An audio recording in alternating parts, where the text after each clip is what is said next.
Dobrodošli u moj novi video. Kao što znate, uzela sam podulju pauzu od YouTube-a i od svih društvenih mreža i općenito od ovog posla. U ovom videu jednostavno želim iskreno popričati s vama jer vjerujem da je tu puno nejasnoća, da je tu puno stvari koje vas zanimaju, a na neki način osjećam se dužnom da vam kažem gdje sam bila, šta sam radila i zašto me neko vrijeme nije bilo. I'm flying high like a bird, but my fluttering wings can keep you from pulling me down.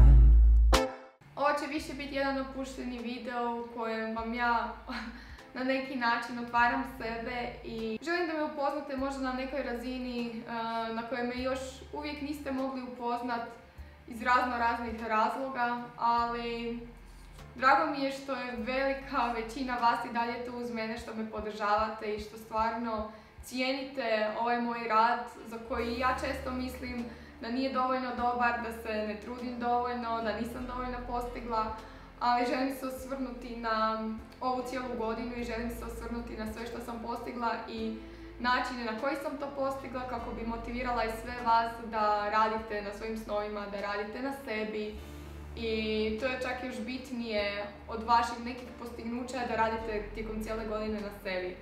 Na van ovaj posao izgleda stvarno super i on doista je odličan. Ja obožavam ovo što radim s ljubavlju svaki video i upravo zato, zbog manjka te neke moje motivacije, ja i nisam neki dulji period snimala jer nisam htjela izbaciti nešto s čime sam nezadovoljna. Isto tako ova godina je donijela, rekla bih, jako puno prekrasnih trenutaka, ali jako puno ružnih trenutaka. Neću preduboko ulaziti u to. Želim vam reći da najbitnije u svemu je da ste sretni. Da ste sretni s onim što ste postigli, da ste sretni s tim malim ciljevima koje ste vi ostvarili tijekom ove godine i nemojte biti razočarani u sebe ako niste ostvarili sve što ste si naumili. Meni je ovu godinu obilježio definitivno film, nešto totalno neočekivano što je došlo u moj život i što je promijenilo moj život i na bolje i na gore. Mislim, svašta se tu nešto izdešavalo, ali to je normalno. Što više u životu napredujete, što više zarađujete, što više stvarate, doći će vam neki kontraefekti cijelog tog procesa, a to su možda neki veći troškovi, neki ljudi će vam novi doći u život, neki će otići iz vašeg života. No to je normalan proces na koji ne treba gledati tragično, već treba u svemu tome naći nešto pozitivno, što je jako često teško i ja znam kada su ovako tmurni zimski dani, često niti ja nemam želju ustati iz kreveta, no uvijek morate naći nešto radi čega ćete ustati, radi čega ćete se nasmijati i pružiti nekom ljubav kome je vaša ljubav potrebna.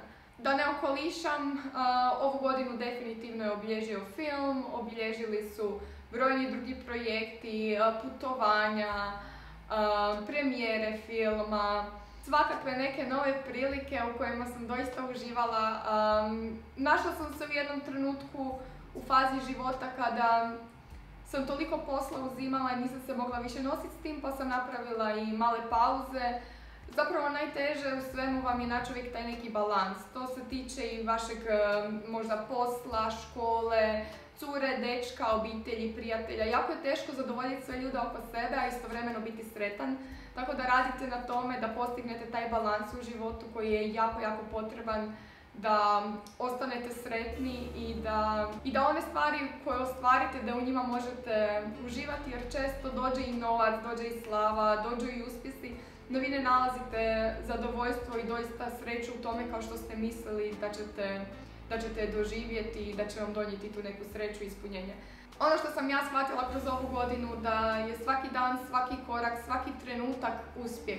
Da je cijeli proces stvaranja jedan veliki uspjeh, da je svaki poljubac, svaki zagrljaj, svaki pogled, svaki razgovor s nekim koji vas je obogatio na neki način. Svatko nalazi sreću u nekim drugim stvarima i ono što sam još shvatila kroz ovu godinu je da svaka osoba ima svoj život i da ne treba suditi druge i ne treba nikad osuđivati druge dokle god vi niste bili u toj situaciji. Kada vam neko kaže uči na tuđim greškama, ja se doista ne slažem s tim jer sam shvatila da ukoliko sam nisi okusio nešto, ako sam nisi doživio nešto, jako ti je teško znati kako se taj neko osjeća, zato nemojte nikad osuđivati i gledajte, analizirajte i proučavajte tuđe greške, ali nažalost ukoliko vi sami ne napravite greške u životu, vi nikad nećete naučiti. Još jedna stvar na koju sam iznimno ponosna ove godine je to što sam se više posvetila sebi, počela sam malo analizirati sebe. Jako mi je bitno sve ono što razmišljam, sve ono što stvaram, jer sam shvatila koliki to ima utjecaj na sve vas koji me pratite i koji to gledate. I želim da sve ono što isporučim vama i sve što će vas naučiti, da vas nauči doista na pravi način. I jako sam ponosna i istovremeno imam ogromnu odgovornost prema svima vama i zadovoljiti sve vas i zabaviti vas, ali istovremeno i naučiti nekim stvarima jer imam već vaše povjerenje pa doista želim i opravdati to povjerenje i želim vam pružiti sve ono što očekujete od mene. Još jedna stvar koju sam odlučila je definitivno neke stvari zadržati za sebe. Dovoljno je ono što vidite, možda ne treba previše pitanja postavljati. Treba nekad i nama ostaviti malo prostora da imamo svoju intimu, da se volimo unutar svoja 4 zida i odlučila sam voljeti unutar svoja 4 zida i to će uvijek ostati u moja 4 zida. Ono što trebate značite, ono što vas zanima ja ću vam uvijek reći. No neki zaključak cijelog ovog videa u kojem sam pričala svašta nešto, nisam imala ni pripremu, nek doista sam htjela iskreno porazgovarati s vama, je da iduće godine, kroz iduće videe želim vas naučiti neke stvari, želim vas educirati, ne želim raditi isprazan sadržaj. Naravno želim vas istovremeno i zabaviti, ali želim vam pomoći jer niste niti svjesni koliko ste mi pomogli kroz sve vaše poruke, podrške, lijepih riječi. Mislim da niste niti svjesni koliko ste mi neki od vas pomogli i želim vam se odužiti i zato ću nastaviti raditi ovo što radim. Pokušat ću biti što bolja, što redovnija i isporučiti što bolji i kvalitetniji sadržaj. Nemojte biti tužni, sve se događa s razlogom, život je ovdje da ga u potpunosti doživite, uživajte u svakom danu.